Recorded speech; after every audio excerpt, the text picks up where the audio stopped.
하나님 아버지 감사합니다.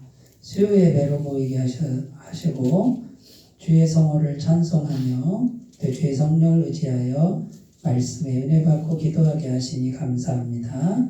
이 수요 예배 시간 동안에 우리 마음이 집중되게 해주시고 또 하나님께로 온전한 예배를 드릴 수 있도록 도와주시옵소서. 시종을 의탁드리며 예수님의 이름으로 기도드립니다. 아멘. 하나님 말씀은 여호수아 19장 32절에서 39절입니다. 한 절씩 교독하시겠습니다.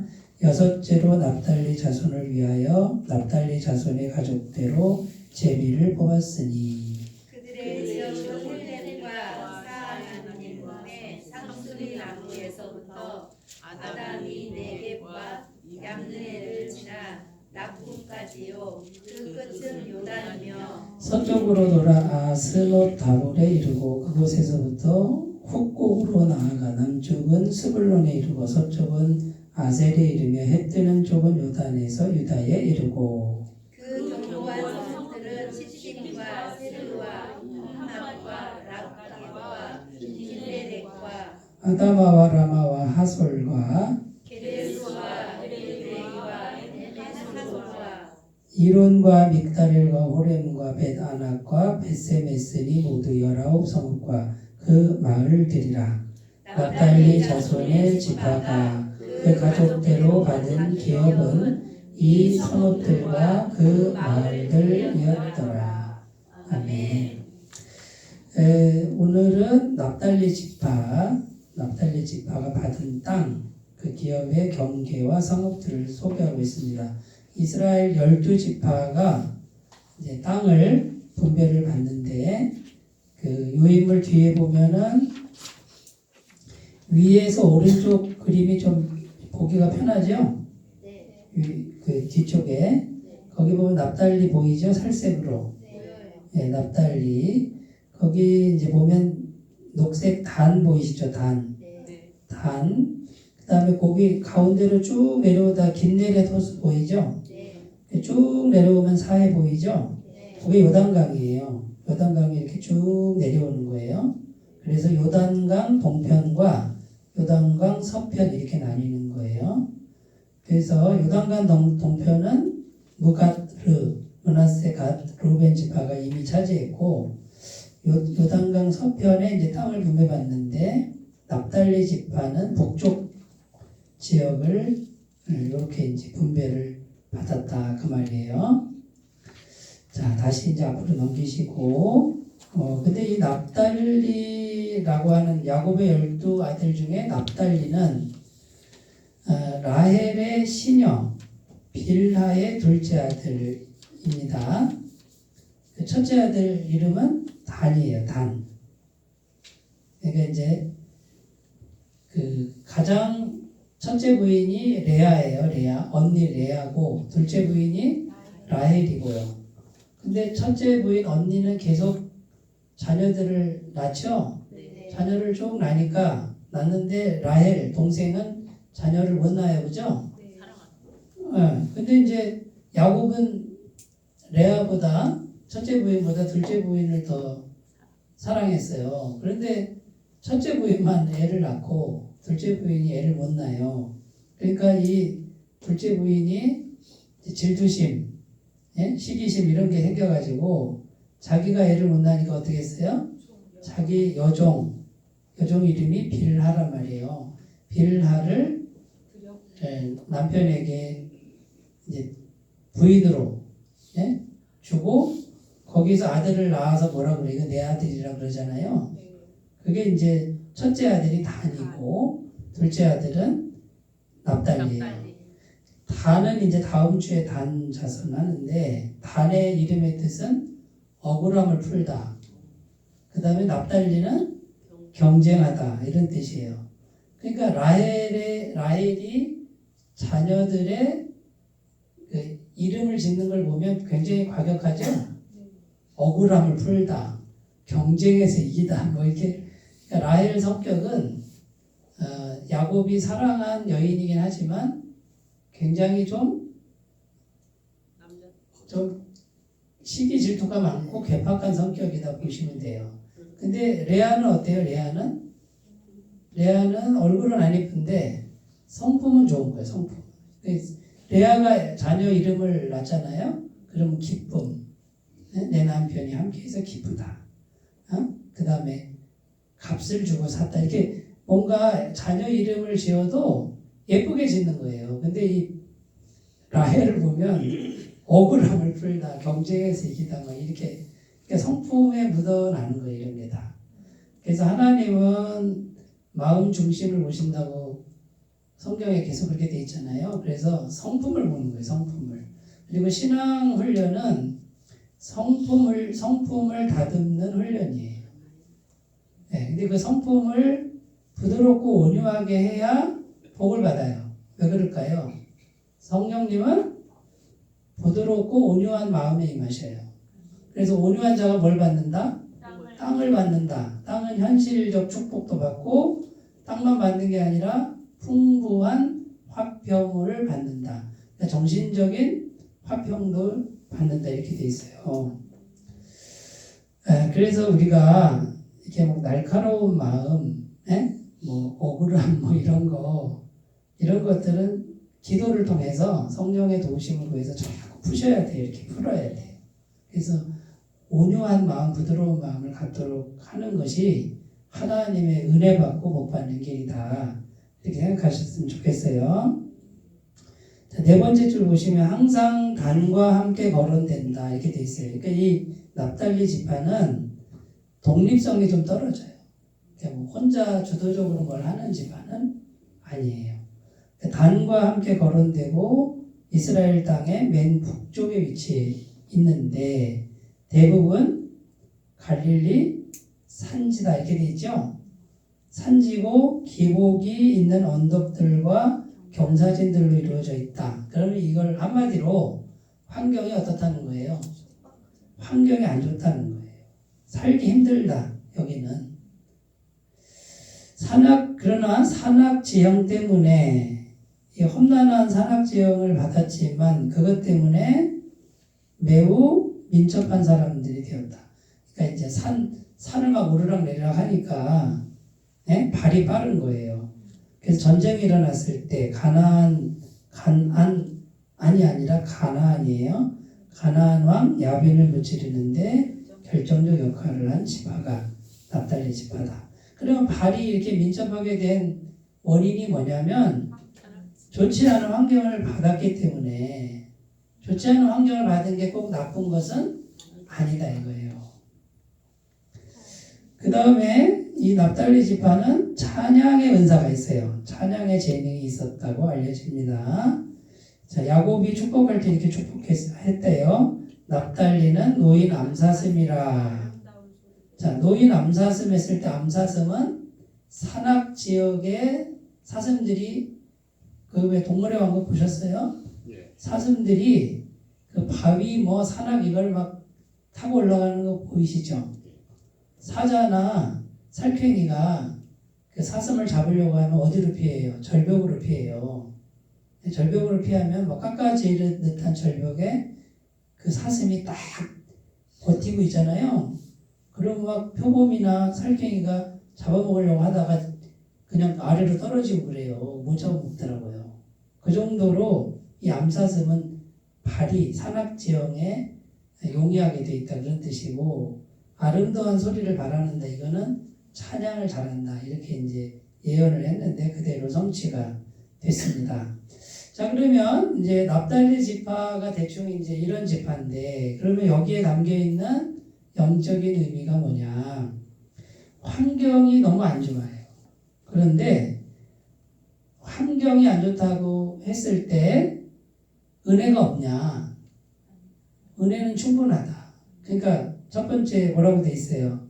환경을 탓하지 말고 은혜를 구하면 된다. 이게 은혜의 넉넉함을 잘 지키는 길이다. 많은 분들이 환경이 좋지 않으면 원망 많이 하잖아요. 우리 인간이니까 그럴 수밖에 없잖아요. 근데 이제 하나님 믿는 사람들은 그렇게 하지 말자 이거예요. 환경이 안 좋을 때 어떡하라고요? 은혜 구하면 돼. 더 큰 은혜 구하면 돼. 이렇게 마음 먹으라는 거예요. 그 납달리 지파는 여종의 서생이기 때문에 형제들 간에도 주도적 역할을 할 수가 없는 신분이었고요. 네. 그냥 뭐 누가 알아주지 않는 그냥 12명 아들 중에 알아주지 않는 그래도 하나님 은혜는 충분했다 그 말이에요. 충분했고 하나님을 의지했을 때는 하나님의 귀한 도구로 쓰임 받았다 이런 내용이에요. 이제 저하고 이제 제 아내가 목회를 이렇게 하는데 원로원에 갈 때도 그랬고 여기 올 때도 그랬고 이제 좀 걱정을 했어요.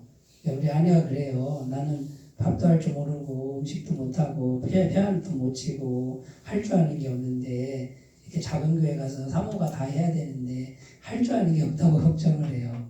그러면 이제 걱정이 되겠어요? 안 되겠어요? 되죠. 인간적으로. 근데 이제 우리가 보세요. 믿음이라는 거는 이제 생각으로 하는 거예요. 생각으로. 어떻게 생각을 바꿔야 되냐면 내가 못하면 누가 한다. 하나님이 하신다가 하시는데 어떻게? 하나님이 내가 밥을 못하면 어떻게 해요? 밥 잘하는 사람 보내겠지 뭐. 이렇게 하시는 거예요. 그러면 하나님이 아셔요? 몰라요? 알아요. 그러니까 뭘 보신다고요? 생각과 마음을 보신다. 그러니까 우리가 환경이 어려울 때 뭔가 모자랄 때는 걱정을 안 할 수는 없죠. 우리가. 그죠? 그렇지만 걱정만 하고 있으면 하나님이 역사하시기가 어렵다. 그러니까 우리 이제 예수 믿는 사람들은 하나님이 계시니까 믿음을 가져야 돼요. 긍정적 믿음으로 생각을 자꾸 바꾸셔야 돼요. 잘 안 바뀌어지면 긍정적 믿음으로 바꾸게 해주세요라고 기도를 하시면 생각이 이제 유연해지는데 내가 못하니까 하나님이 잘하는 사람 우리 교회 보내겠다. 그러면 일석 몇 조예요? 2조 이상이죠? 내가 다 잘하면 하나님 안 보내시잖아요. 그럼 나 혼자 잘해봤자 뭔 소용이 있어요. 내가 못해야 잘하는 사람이 와서 그죠?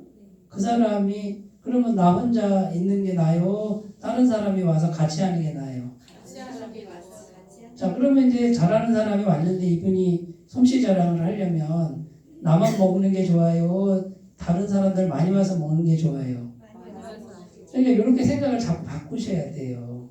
그러니까 아이고 나는 못하는데 그러면 하나님이 더 큰 은혜를 주시려고 그러나 보다. 반주를 못한대요. 근데 지금 우리 반주자 있어요? 없어요? 반주자 있잖아요. 반주자가 생기잖아요. 근데 이제 사모님이 혼자 다 해. 밥도 하고 반주도 하고 다 잘해. 그러면 다른 분이 와서 설 자리가 없단 말이에요. 그러니까 우리가 너무 자기 중심적으로만 생각지 말고 하나님 중심적으로 생각하고 나를 벗어나서 이 공동체 전체를 생각하는 생각을 하면 생각이 어떻게 해요? 은혜가 있는 생각, 은혜 받을 수 있는 생각으로 바뀐다. 자, 요거는 금방 안 되겠죠? 그러니까 자꾸 훈련하셔야 돼요. 그래서 평상시에 혼자 있을 때 자꾸 부정적 생각이 올 때, 그건 누구라도 와요. 안 오는 사람은 없어요. 더 많이 오고 더 적게 오고 차이지 누구라도 와요. 근데 부정적 생각이 올 때 그걸 너무 계속 붙들고 있으면 내가 믿음을 부정적으로 갖는 거랑 같기 때문에 자꾸 바꾸셔야 돼요. 긍정적으로 바꾸고 희망적으로 바꾸고 없는 걸 있게 하는 쪽으로 바꾸고 하나님이 하신다는 생각으로 바꾸는 요 훈련을 자꾸 하시면 성령님이 하나님이 내 믿음대로 될지어다. 그래서 제가 교회에 지금 목회를 하지만 당부드리는 말씀이 뭐냐? 일을 많이 만들지 말라는 거예요. 왜요? 다른 사람이 와서 일 좀 하게 놔두라는 거예요. 근데 어떤 분들은 너무 열심히 하려고 그래요. 혼자 다 하려고 그래요. 그분 때문에 교회 부흥이 안 된다는 걸 아셔야 돼요. 내가 이 교회, 이 조그만 교회 내가 다 장악하고 내 맘대로 다 하리라. 그럼 혼자 다 할 것 같으면 누가 들어와서 여기에 들어올 틈이 없잖아요. 그러니까 허점을 좀 남겨두고 할 일을 좀 남겨둬야 어떤 분이 와서 보니까 이 교회는 왜 이렇게 허점이 많지? 그러면서 내가 여기 들어가야지 하고 쏙 들어가고 내가 들어가야지 쏙 들어가고 그래야 교회가 점점 부흥이 되고 우리는 뭐예요? 가만히 이제 누리면서 어떻게 해요? 잘한다 잘한다 칭찬만 해주면 되는데 참 사람 마음이 너무 좁아. 누가 와서 뭐 자리 차지하면요 그게 질투가 생겨서 확 좋아서 쫓아내고 막 이런 교회도 있더라고. 그거는 이 생각이 너무 좁은 생각이에요. 그래서 이제 뭐 어쨌든 이제 이런 생각을 하셔야 돼요. 내가 하고 있는 것도 누군가가 와서 할 수 있으면 주고 내 걸 물려주고 나는 새로운 일을 또 새로운 세계를 향해서 이렇게 나아가는 그래야 다른 사람들이 자꾸 따라올 수 있는 참여할 수 있는 이런 공동체가 될 줄로 믿습니다. 그러니까 그냥 가진 거 이렇게 가진 거 안에서 밥그릇 싸움하는 이런 생각은 이제 우리는 졸업했으면 좋겠다. 가진 거 가지고 나눠 먹게 하지 말고 요거 가진 거는 다 주고 우리는 어떻게 해요? 새로운 세계를 개척해 나가는 없는 걸 있게 만드는 믿음을 좀 가지셨으면 좋겠습니다. 자 그러면 이 납달리 지파도 귀하게 쓰임 받았는데요. 사사기 4장 6절 같이 읽어요. 시작.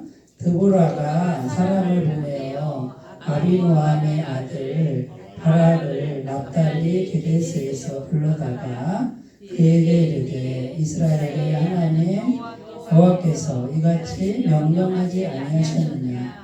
너는 납달리 자손과 스불론 자손 10,000명을 거느리고 다볼 산으로 가라. 자 그러면 여기 이제 드보라와 바락 이렇게 나오는데 이스라엘의 사사예요. 드보라는 여자 선지자고 바락은 군대 장수예요. 둘이 이제 그 사사로 쓰임받는데 사사는 뭐냐? 왕 같은 존재인데 왕은 이렇게 뭐 대관식도 하고 뭐 정부도 있고 그렇지만 그런 왕이 아니라 하나님이 갑자기 세운 구원자를 말하는 거예요. 이스라엘에 전쟁이 일어났을 때 하나님이 딱 지목해서 성령을 부으시고 사용하는 그런데 그 납달리 지파에서 이렇게 나라를 구원하는 그런 사람도 있었다. 그런 말이에요. 자, 그러면 이제 여기서 계속 이제 하는 말이 뭐냐면 아무도 주목하지 않는, 아무도 인정하지 않는 그런 사람일지라도 하나님과 가까이 하면은 귀하게 쓰임 받는다 이런 내용이에요. 무슨 말씀인지 아시겠죠? 그러니까 우리가 환경적으로 누가 나를 아무도 안 알아주는 그런 환경에 처해 있다고 해도 낙심할 필요가 없고요. 어떻게든 하나님하고 친밀하게 관계를 가꾸시면 좋다 그 말이에요. 마태복음 28장 1절 읽어봐요. 안식일이 다 지나고 안식 후 첫날이 되려는 새벽에 막달라 마리아와 다른 마리아가 무덤을 보려고 갔더니 여기 이제 이게 뭐냐면 예수님께서 부활하시는 것을 가장 먼저 본 여인들 이름이에요. 그 대표적인 사람이 막달라 마리아예요. 막달라 마리아. 네? 뭘 막 달라 그러나 봐요. 네. 막달라 마리아. 근데 막달라라는 이름 뭐 지방인 같기도 하고. 근데 이 막달라 마리아는 누가복음에 보면 7 귀신 들렸던 여자라고 그래요. 그 7 귀신 들렸다고 했을 때 이 말 한마디가 뭘 말해주냐? 귀신이 들리잖아요. 이거 완전 페인이에요. 페인. 못 살아요. 그리고 거의 죽음 앞에 간 여인이고 이게 여자가 아니에요. 이거는 그냥 짐승처럼 살던 그 여인이 예수님 만나서 예수님이 고쳐주셨어요. 그러면 이 막달라 마리아는 아무도 주목하지 않는 사람이겠죠? 그리고 사람들이 짐승 같은 여인 뭐 여자도 아니다 이렇게 봤을 거 아니에요. 그런데 이 막달라 마리아가 고침받은 이후에 어떻게 했느냐? 예수님을 계속 따라다니면서 예수님을 섬겨요. 어떻게 생겼을까요? 음식도 하고, 빨래도 해주고, 그 다음에 제자들 뭐 이렇게 뒤치다거리도 해주고 이렇게 헌신하는 삶을 살았다는 거죠. 성경에는 안 나오지만 막달라 마리아 다른 마리아가 예수님 공동체를 섬긴 무명의 여인으로 나오는 거예요. 근데 이 여인이 예수님이 십자가에 달려 죽으셨는데도 도망가 안 가고 끝까지 무덤까지 와서 그 신체에 뭐 향품을 바르려고 갔는데 무덤 문이 옮겨져 있고 예수님이 부활하신 걸 보는 거예요. 그러니까 부활의 가장 처음 장면을 본 큰 영광을 얻은 여인이 막달라 마리아예요. 그러면 이 막달라 마리아는 환경적으로 세상적으로 별 볼 일 없는 사람이었지만 항상 주님을 사랑하고 가까이 섬겼기 때문에 이런 큰 은혜를 입을 수 있었다. 그런 말이에요. 누가복음 2장 25절 26절 읽어요. 예루살렘에 시므온이라는 사람이 있으니 이 사람은 의롭고 경건하여 이스라엘의 위로를 기다리는 자라. 성령이 그 위에 계시더라. 그가 주의 그리스도를 보기 전에는 죽지 아니하리라는 성령의 지시를 받았더니. 여기 이제 시므온이라는 할아버지인데요. 여기 지금 25절 26절만 읽어서 그런데 나이가 90이 넘으신 분이래요. 그런데 하나님 나 좀 데려가세요 하는데 하나님 뭐라 그러냐면 아니야, 너의 눈이 메시아를 보기 전까지는 너는 죽지 않는다. 그런데 90이 넘었는데도 안 죽고 메시아를 못 보고 있었는데 아기 예수 있잖아요. 아기 예수, 태어난 아기 예수를 이제 정결 예식을 하려고 성전에 들어가는데 시므온하고 딱 만난 거예요. 근데 시므온이 성령의 감동을 받아서 그 아이를 보는 순간에 메시아다. 이걸 성령께서 가르쳐 주세요. 그리고 사람들에게 증거합니다. 이 아이가 이스라엘의 구원자가 될 거다. 그리고 하나님께 기도하는 거예요. 하나님, 이제야 종을 놓아 주시는군요. 이제 제가 저를 데려가서 천국으로 인도하시는 걸 감사합니다. 왜냐하면 메시아를 직접 봤으니까. 자, 그러면 이 비밀스러운 이런 은혜와 영광을 이 시므온 할아버지는 어떻게 경험을 했을까요? 매일매일 어떻게 했다고요? 여기 보면 성령이 그 위에 계시더라 이렇게 돼 있죠? 그리고 성령의 지시를 받았더니 이렇게 돼 있잖아요. 그러니까 매일매일 마음으로 성령님과 친밀하게 계속 교제하고 기도하는 삶을 살았다고 말이에요. 자, 그러니까 이제 90세 할아버지 누가 알아주겠어요? 아무도 알아주지 않는, 그러나 상관없다. 환경이 그래도 상관없다. 마음 중심으로 하나님만 가까이 하고 하나님께만 기도하고 하나님 가까이 머무는 요 사람은 정말 귀하게 하나님이 은혜를 주시고 사랑을 베푸시고 복을 주신다 그 말이에요. 그러니까 환경만 보고 탓하지 말고 원망하지 말고 긍정적 믿음을 갖고 오히려 더 큰 은혜를 구하는 삶을 살아라. 그러면 은혜의 넉넉함을 잃어버리지 않는다. 제가 거기 예라고 적어놨죠? 오늘은 제가 친절하게 예화까지 다 적어놨어요. 네. 어떤 분이 10년 이상 일하는 회사에서 정리해고를 당했대요. 그러니까 이제 해고 당하니까 할 일이 없잖아요. 그래서 몸은 멀쩡하니까 좀 봉사하는 일을 하자. 그러니까 교회에서 단기 선교를 간다고 해서 자기는 선교에 대해서 모르지만 짐을 옮기는 거는 튼튼하니까 가서 짐이라도 옮기자 하고서 같이 가서 막 짐을 열심히 옮겨주고 뭐 남들이 힘들어하는 거 자기가 다 해주고 그랬다는 거예요. 그런데 거기 단기 선교 간 사람이 그 열심히 그 힘든 일을 하는 걸 지켜보는 사람이 있었다는 거예요. 야, 저 사람 누군데 저렇게 헌신적으로 봉사를 할까?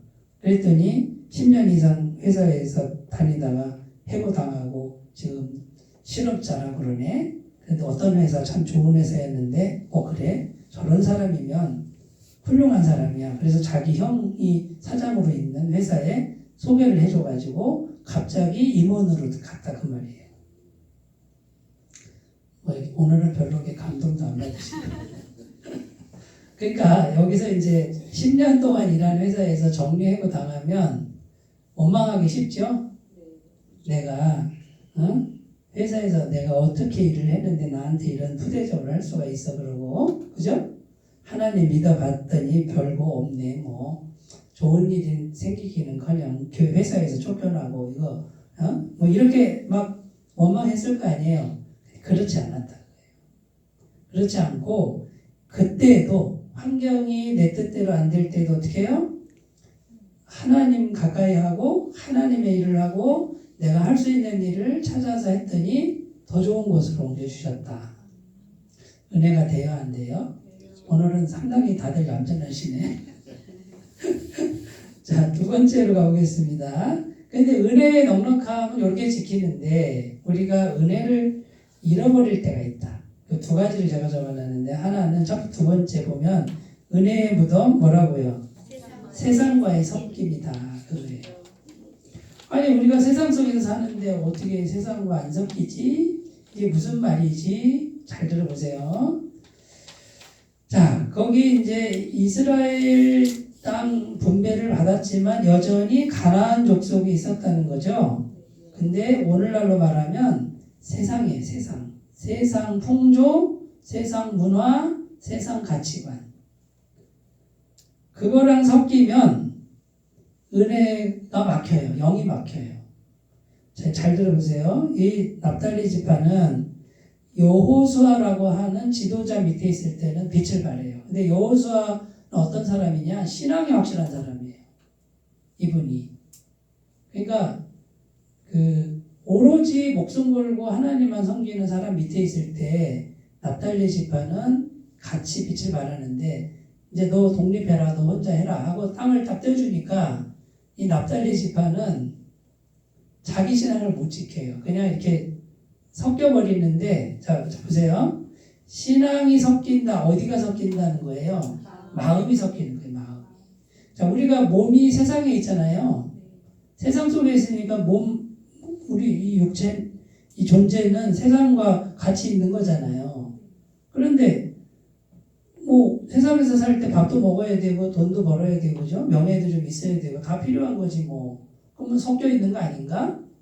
그런데 뭐가 중요하냐면 마음이 중요한데 요 마음에서 보세요. 마음에서 제가 계속 강조하는 게 뭐냐면 내 마음에서 세상 것이 더 중요한지 아니면 하나님이 더 중요한지 요 싸움이에요. 요 말이 이해가 되면 참 좋겠어요. 지금 우리가 살아가는 세상에서 절대적인 가치가 돈이잖아요. 돈이 고 생명과 같잖아요. 돈이 있어야 먹고 살 거 아니에요. 눈만 뜨면 돈 벌려고 하는 거 아니에요? 그죠? 한 푼이라도 벌려고. 제가 이제 차 운전하다가 보면은 택시 운전 직업적으로 하는 분 있잖아요. 아니 갑자기 깜빡이도 안 켜고 갑자기 쓰는 거예요. 놀래가지고 내가 걔가 놀래가지고 아이 진짜 이랬더니 내 친구가 옆에 있다가 야야 봐줘라 저 사람 먹고 살려고 하는 거 아니냐. 나는 먹고 살려고 저렇게 하는 사람은 다 용서가 돼. 이렇게 얘기하길래 내가 맞아 한 푼이라도 더 벌려고 저렇게 악착같이 하는 저 사람 심정을 이해하니까 내가 갑자기 화낸 게 부끄러워지더라고요. 이게 다 용서가 되는 거 아니에요. 근데 이제 그러니까 우리 마음을 더 계속 차지하는 게 뭐예요? 돈이에요, 돈. 그러니까 세상에 없어서는 안 되는 그 귀한 거가 우리 마음을 차지한다는 거예요. 그 자체는 나쁘다고 볼 수 없는데 뭐가 문제냐? 세상에 귀한 게 마음을 크게 차지하면 뭐가 막힌다? 하나님의 영이 막힌다. 이 하나님의 영이신데 이분이 내 마음에 이렇게 들어오시려고 하는데 세상 게 꽉 차 있네. 그러니까 못 들어오시는 거예요. 그러니까 이 사람은 어떻게 사는 거냐? 하나님의 은혜를 받지 않고 뭘로 사는 거예요? 세상 걸로만 사는 삶이 된다. 그러니까 세상 걸로만 살기로 선택한 사람은 힘들어요. 힘겨워요. 그리고 치열하게 싸워야 돼. 경쟁해야 돼. 그런데 이제 이 신앙은 있잖아요. 신앙. 이 영적인 세계는 세상께 귀하지 않다고 말하는 게 아니에요. 돈이 귀하지 않다고 말하는 게 아니라 귀해요. 그걸 잘 저축하고 잘 관리해야 되죠. 그런데 마음에 세상 거가 꼭 있어야 된다라고 하니 세상 의존도를 좀 내리고 이 세상의 귀한 것도 누가 주신다? 하나님이 주셔야만 된다. 하나님 손에 달렸다. 하나님이 허락지 않으면 참새 한 마리도 안 떨어진다. 그래서 하나님을 향한 기도와 의존도를 채우라는 거예요. 그러면 일하지 말라는 게 아니라 열심히 일을 해요. 그죠? 열심히 일을, 눈만 뜨면 열심히 일을 하는데 마음은 뭐예요? 마음은 항상 하나님께서 주셔야만 된다라고 하는 이 믿음을 계속 이렇게 크게 키워나가는 거예요. 그러면 하나님이 이 사람 마음에는 영이신 분이 얼마든지 오신대요. 얼마든지. 그럼 이 사람은 세상 걸로만 사는 게 아니라 하나님의 영이 소통이 돼서 하나님의 은혜가 계속 임하여서 세상을 정복해가는 사람이 된다. 그 말이에요. 이 사람은 피곤하지 않아요. 그렇게 막 치열하게 살지 않아도 돼요. 왜냐하면 하나님이 공급하시는 것들이 있어요. 제가 목회를 하는데 자 보세요. 현실적으로 목회를 하려면 사람이 필요하죠. 교회에 사람이 와야 뭐 될 거 아니에요. 그리고 헌금도 나와야 돼. 돈도 나와야 되지 여기. 그러면 제가 제 마음에 사람 집착하고 돈 집착할 마음이 강해질 수 있죠. 근데 그렇게 하면 실패한다는 거예요. 목회는. 그렇게 해서는 안 된다는 거예요. 제가 이거 터득한 하느라고 20년 걸렸다는 거 말아주세요. 지금 제가 이 터득한 거를 그냥 공짜로 나눠드리는 거예요. 근데 이렇게 얘기해도 못 알아듣는 분을 못 알아들어요. 이게 뭔지. 근데 제가 불안하잖아요. 항상. 네? 사람이 안 와. 불안해. 나는 한대 안 될 것 같은 생각이 들겠어요? 안 들겠어요? 계속 오죠. 그 다음에 잘 나오던 분들이 갑자기 안 나올 수 있어요? 없어요? 안 나오면 어떡하지? 걱정될 거야? 안 될까요? 계속 와요. 계속. 안 오는 사람은 없다고요. 그런데 이제 걱정, 근심, 염려, 사람에게 집착하고 돈 집착하는 마음이 자꾸 이게 커지면 이걸 방치하면 목회는 안 돼요. 기도를 통해서 이걸 다스리고 하나님이 하시면 된다. 하나님이 허락해 오는 거고 하나님이 허락해 가는 거고 하나님이 허락해 들어오는 거고 이걸 계속 키우는 거예요. 요거를 기도를 통해서 매일 요 마음을 지키잖아요. 그러면 하나님이 하시는 목회가 된다. 그 목회만 그런 게 아니라 일도 똑같아요. 하나님이 하시는 일이 된다. 가정도 똑같아요. 내가 하려고 그러면 안 되고 물론 내가 밥도 해야 되고 대화도 하죠. 하지만 마음이 중요하다 이거예요. 여기가 하나님의 영이 들어오는 통로다 그 말이에요. 그래서 누구보다 열심히 일을 하지만 순간순간 기도하라 이 말은 순간순간 하나님 의존도를 마음 중심에 더 키워나가면 하나님이 공급하시는 게 계속 있기 때문에 영이 막히지 않고 모자라지 않아요. 계속 남는 은혜가 있어요. 이건 틀림없어요. 그런데 이거는 매일 기도하셔야 돼요. 기도 안 하면 이 근심, 염려, 집착에 자꾸 내 마음이 이제 눌려버려요. 그러면은 못 이겨요. 무슨 말씀인지 아시겠죠? 요한일서 2장 15절 같이 읽어요. 이 세상이나 세상에 있는 것들을 사랑하지 말라. 누구든지 세상을 사랑하면 아버지의 사랑이 그 안에 있지 아니하니. 자, 세상을 사랑한다. 세상의 귀한 거 제가 말씀드린 돈이라든지 이런 걸 사랑한다 이 말은 그거를 집착하는 걸 말해요. 이렇게 마음에 이게 꼭 있어야 된다라고 하는 그게 커진 걸 말해요. 물론 있어야 되지만 그게 아니라 하나님에 대한 사랑을 키워야 된다. 뭐라고요? 사랑한다는 거는 1번이라는 거 아닐까요? 1번이에요. 사랑이라는 건 이 사람을 사랑하면 다 버리는 거예요. 무슨 말씀인지 아시겠죠? 그러니까 세상을 사랑한다 이거는 세상이 1번이 된다 그 말이에요. 그건 망하는 길이다. 세상 다 뺏긴다. 말로는 아니라고 하는데 마음속에는 그게 이제 우리 각자가 이제 자기 마음을 다스릴 문제예요. 제가 그건 해드릴 수 없어요. 저는 제가 이제 터득하고 제가 누리고 살고 있는 거고, 그런데 저도 가끔은 어떻게 해요?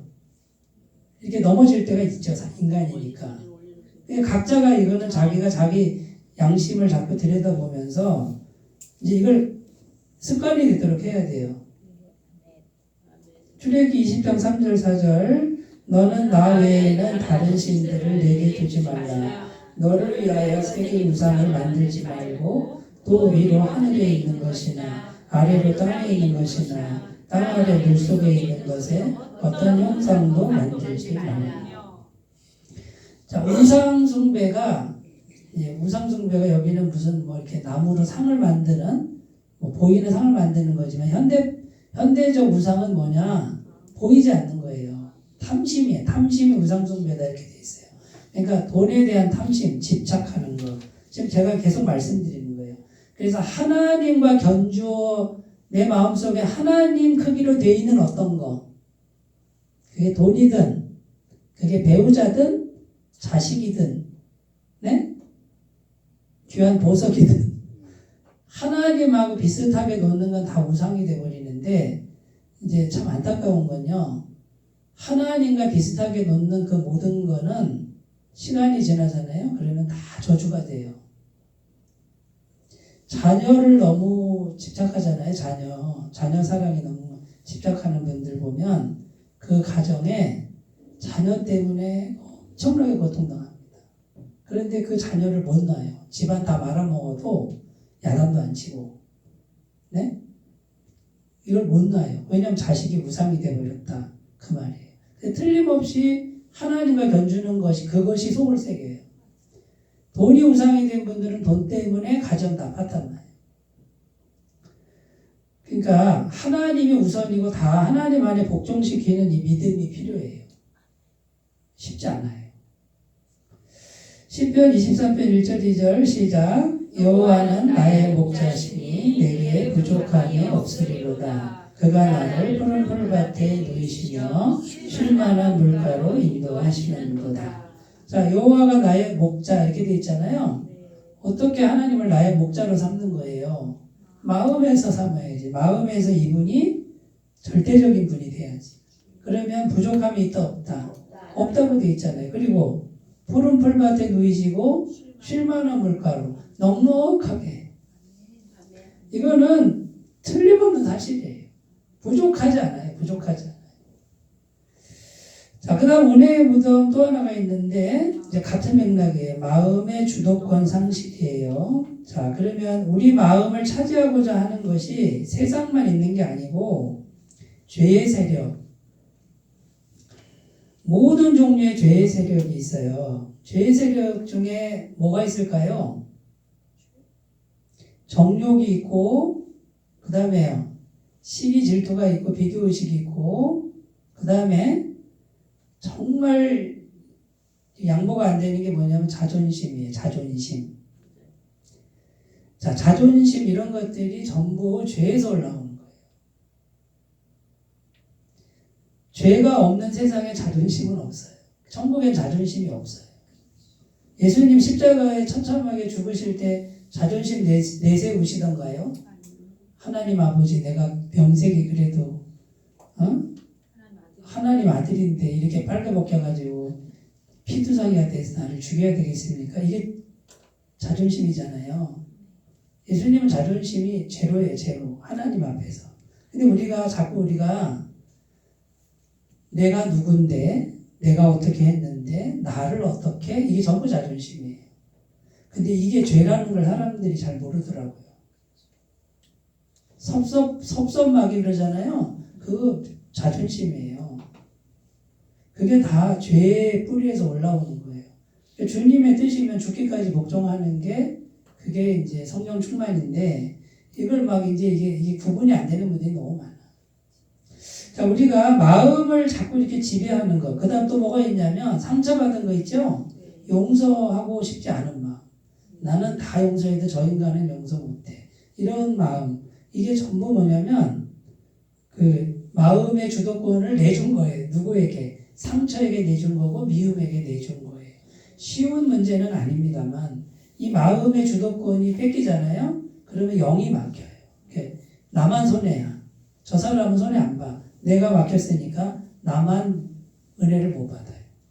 무슨 말씀인지 아시겠죠? 갈라디아서 5장 16절 같이 읽어요. 내가 이르노니 너희는 성령을 따라 행하라. 그리하면 육체의 욕심을 이루지 아니하리라. 자, 그래서 우리가 자꾸 자기 마음의 주도권이 뭔지를 자꾸 살펴야 되는데 성령님은 아주 거룩하고 좋은 분이에요. 그래서 거룩한 마음, 좋은 마음이 나를 자꾸 더 크게 지배하도록. 물론 우리 안에 상처도 있고 자존심도 없을 수는 없어요. 인간인데. 근데 그게 커지지 않도록 관리를 하셔야 돼요. 기도하셔야 돼요. 그래서 성령님께 도와달라고 이 마음 다스릴 수 있게 해달라고 기도하셔야 돼요. 야고보서 4장 6절 그러나 더욱 큰 은혜를 주시나니 그러므로 일러스되 하나님이 교만한 자를 물리치시고 겸손한 자에게 은혜를 주신다 하였느니라.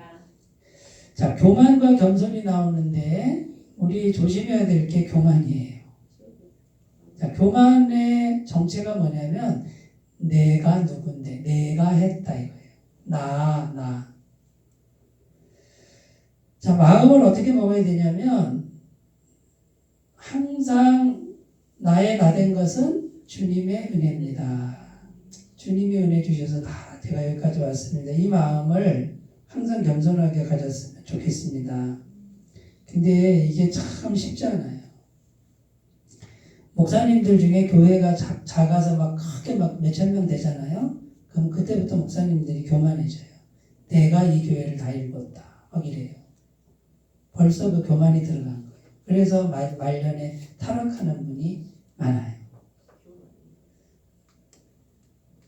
요한일서 1장 9절 만일 우리가 우리 죄를 자백하면 그는 미쁘시고 의로우사 우리 죄를 사하시며 우리를 모든 불의에서 깨끗하게 하실 것이요. 그러니까 끝없이 회개 기도를 계속 하셔야 마음의 주도권이 주님께로 넘어가고 주님의 은혜가 막히지 않는다. 미국의 유명한 플라스틱 회사 사장 스탠리 탐이라는 분이 사업을 운영하다가 결국 부도를 당했습니다. 깊은 좌절감 속에서 새벽 기도를 참석해서 기도하면서 이렇게 말합니다. 하나님, 제가 평생 하나님 섬겼습니다. 제가 11조를 안 드렸습니까? 주일 성수를 안 했습니까? 하고 막 기도를 하는데 성령님이 말씀하시는 거예요. 너는 한 번도 너의 사업을 나에게 맡기지 않았다. 사업에 대해 내게 묻고는 의논하지도 않았다. 네 맘대로 다 했다. 거기서 얻은 거 11조 헌금했겠지만 너의 사업은 너 거였지 내 게 아니었다. 그래서 깨달았다는 거예요. 그 다음에 이제 다시 제기를 했는데 어떻게 했느냐? 하나님께 다 묻고 했다는 거예요. 그리고 회사 주식의 51%는 성경금으로 드리고 자기는 49%만 가졌대요. 그랬더니 더 잘 되고 나중에는 주식 전체를 다 드리고 월급만 받았는데 회사는 더 발전했다 그 말이에요. 이렇게 할 수 있겠어요? 주도권, 마음의 주도권이 정말 하나님이냐 그 말이에요. 여러분 이것만 되면 51%만 드려도 복을 받아요. 근데 50%도 못 드려요 우리가. 이게 우리 숙제예요. 51%를 드리고 49%만 가져도 은혜가 쏟아진다니까요. 마음의 주도권을 잘 살피시기 바래요. 그러면 은혜의 넉넉함이 막히지 않는다. 모자라지 않는다. 자, 기도하겠습니다. 하나님 아버지, 하나님 은혜는 환경이 어렵다고 모자라지 않습니다. 우리 생각에만 모자라고 믿음에만 모자라는데 생각을 바꿀 수 있도록 도와주시고 우리 마음을 찾으려고 하는 세력이 많습니다. 세상이 있고 돈이 있고 또 정욕이 있고 자존심이 있고 교만이 있고 우리 마음의 주도권을 하나님께 잘 드릴 수 있는 우리들이 되게 해 주옵소서. 예수님의 이름으로 기도드립니다. 아멘.